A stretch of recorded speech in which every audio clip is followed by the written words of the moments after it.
নমস্কার, আমি doctor Tanuka Dasgupta, gynaecologist. আজকে আমরা আনপ্ল্যান্ড প্রেগন্যান্সি বা আনপ্রোটেক্টেড ইন্টারকোর্স নিয়ে কিছু ডিসকাস করব।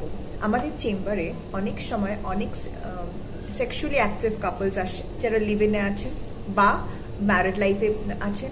তারা আসেন অনেক অ্যাংজাইটি এবং অনেক দুশ্চিন্তা নিয়ে যে আনপ্রোটেক্টেড ইন্টারকোর্স হয়ে গেছে, কি করব।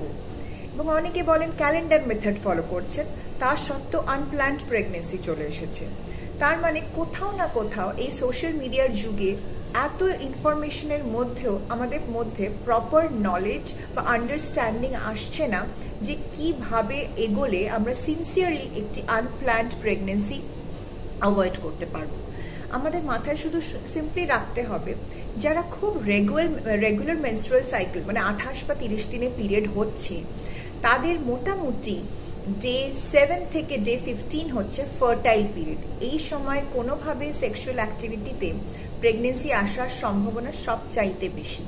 তো সুতরাং বাকি দিনগুলোতে ইউজুয়ালি সেক্সুয়াল অ্যাক্টিভিটি বা আনপ্রোটেক্টেড ইন্টারকোর্স হলে বাচ্চা আসার সম্ভাবনা কম, বাট একেবারে নীল নয়। সুতরাং প্রোটেকশন, সেটা ব্যারিয়ার মেথড মানে কন্ডোম ইউজ করা হোক বা কোনো ওরাল কন্ট্রাসেপটিভ পিলস খাওয়া হোক, বা যার বাচ্চা আছে তার কপার টি বা মিরেনা পরানো আছে, অর্থাৎ আইইউসিডি যেটাকে আমরা বলি, বা কোনো ইনজেকশন নিচ্ছেন, তো সুতরাং তাদের ছাড়া বাকি কোনো সাইকেলে পুরোপুরি প্রেগনেন্সি আসবেই না এরকমভাবে বলা খুব মুশকিল। সুতরাং আমরা যদি খুব সিনসিয়ারলি জিনিসটাকে অ্যাপ্রোচ করি, তাহলে আমাদের গাইনোকোলজিস্টের কাছে এসে একটা প্রপার ডিসকাশন করতে হবে কিভাবে আমরা আনপ্ল্যান্ড প্রেগনেন্সিটাকে অ্যাভয়েড করব। সেটা কেউ লিভ ইন রিলেশনশিপে থাকতে পারে, বা সেটা কোনো ম্যারিড লাইফ কাপল হতে পারে যারা এক্ষুনি বাচ্চা চাইছেন না। আমরা প্রপারলি পিরিয়ড সাইকেলের নিরিখে তাদেরকে বুঝিয়ে বলবো। এবং ডেফিনেটলি কেউ যদি ফ্যামিলি প্ল্যানিং মেথড নেন, that is most tested and verified method হচ্ছে ওরাল কন্ট্রাসেপটিভ পিল। সুতরাং এটি যদি তার ক্ষেত্রে অ্যাপ্লিকেবল হয়, তাহলে সবচাইতে ভালো হচ্ছে ওরাল কন্ট্রাসেপটিভ পিল।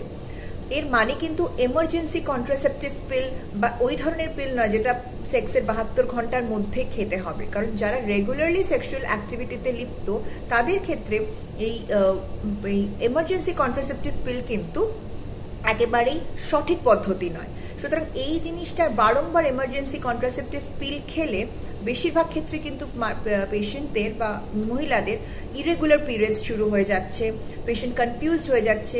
অনেক ক্ষেত্রে তারা একটোপিক প্রেগনেন্সি বা আনপ্ল্যান্ড প্রেগনেন্সিতে ল্যান্ড আপ হচ্ছে।